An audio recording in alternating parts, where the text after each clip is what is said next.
Esta aula do Dinâmica Explica é um oferecimento da Equifla Móveis Corporativos. Seja muito bem-vindo a mais uma aula de História de Goiás aqui do Dinâmica Online. Aqui embaixo eu vou colocar para você um mapa do tempo para você se localizar na cronologia da história.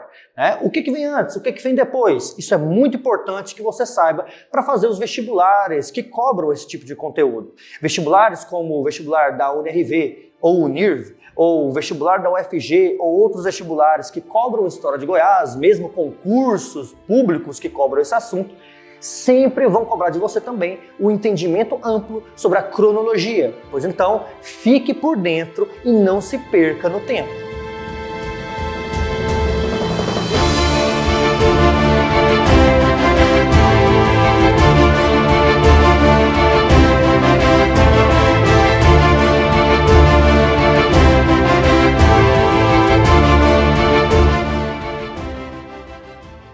Com a independência do Brasil em 1822 e a Constituição de 1824, Goiás deixou de ser uma capitania subordinada a Portugal e passou a ser oficialmente uma província do Império. No entanto, essa mudança teve mais peso simbólico do que prático. A centralização do poder se manteve, agora sob a autoridade de Dom Pedro I, que utilizava o poder moderador para controlar a vida política das províncias. Mesmo com a criação das Assembleias Legislativas Provinciais, o presidente da província, que é equivalente ao governador nos dias atuais, continuava sendo nomeado diretamente pelo imperador. Assim, qualquer tentativa real de autonomia por parte das elites locais era travada pela estrutura centralizada do Estado Imperial. Goiás ocupava uma posição geográfica estratégica no centro do Brasil, mas do ponto de vista político e econômico era tratado como periferia do Império. Seu isolamento geográfico, com distâncias enormes, escassez de vias de comunicação e infraestrutura precária, dificultava a integração ao projeto nacional e reforçava uma sensação de abandono por parte das elites locais. O governo central, por sua vez, demonstrava pouco interesse pela província, utilizando-a mais como uma zona de contenção territorial e vigilância contra possíveis insurreições do que como um espaço para investimento e desenvolvimento de fato. O discurso imperial exaltava a unidade nacional na época, mas a realidade era bem diferente.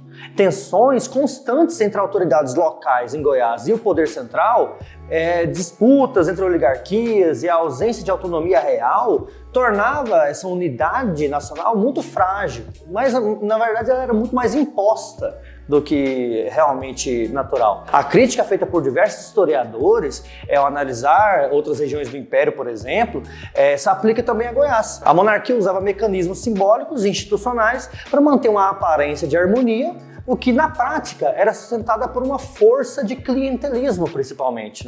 A instalação da Assembleia Legislativa Provincial, que se dá no período regencial, foi um avanço importante, mas muito limitado. Sem acesso a recursos e com grande influência do executivo imperial, a Assembleia se tornou muito mais um espaço de disputa entre facções locais, dominadas por grupos familiares poderosos, do que algo que realmente representasse a autonomia da província.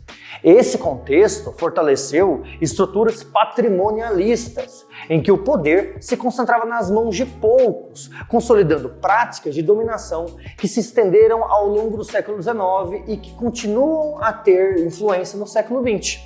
Apesar das críticas à centralização, as elites goianas mantinham formalmente lealdade ao imperador, em troca de quê? De títulos de nobreza, de cargos públicos e de proteção política. O Império, por sua vez, usava esses mecanismos para manter a coesão e a aparência de unidade territorial, unidade nacional. Essa lógica de troca de favores camuflava o autoritarismo, sustentava o poder das oligarquias locais sob o manto da monarquia. Então, tudo isso depois tem uma influência direta lá no século XX, quando a gente fala do coronelismo, por exemplo.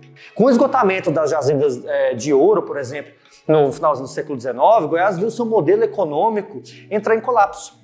Sem técnicas modernas para mineração profunda e com veios mais acessíveis já explorados, a economia goiana mergulhou em estagnação. Foi nesse contexto que a agropecuária se tornou, gradativamente, a principal atividade econômica. A pecuária extensiva, baseada no gado solto principalmente, e o cultivo de alimentos como milho, arroz, mandioca e cana-de-açúcar passaram a sustentar a economia local, voltada sobretudo para o abastecimento interno e não para a exportação. A transição da mineração para a agropecuária não significou uma ruptura com o passado colonial. A economia rural de Goiás manteve-se profundamente dependente do trabalho escravizado. Negros e negras escravizados realizavam tarefas diversas. Cuidavam dos currais, transportavam mantimentos, trabalhavam nas roças, faziam manutenção das sedes das fazendas e sustentavam a logística das boiadas. Mesmo com o fim da mineração, a escravidão permaneceu como pilar estruturante da economia goiana.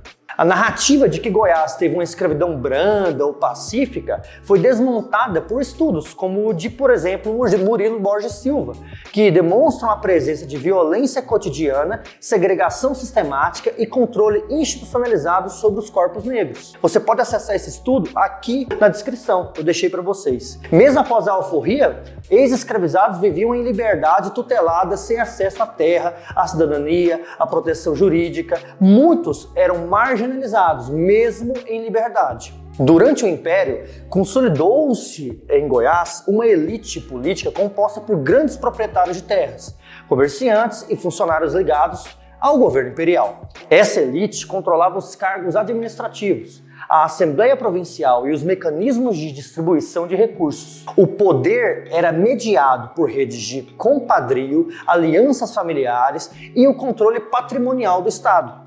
O clientelismo, longe de ser uma anomalia, era o modo de funcionamento da política local, era a normalidade, né?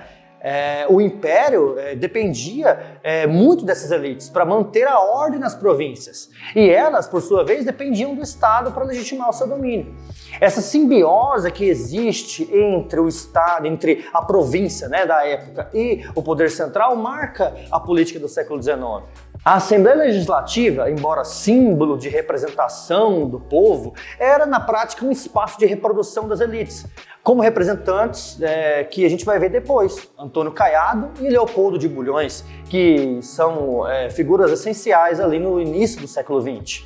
O voto censitário excluía a maior parte das populações das classes populares, né?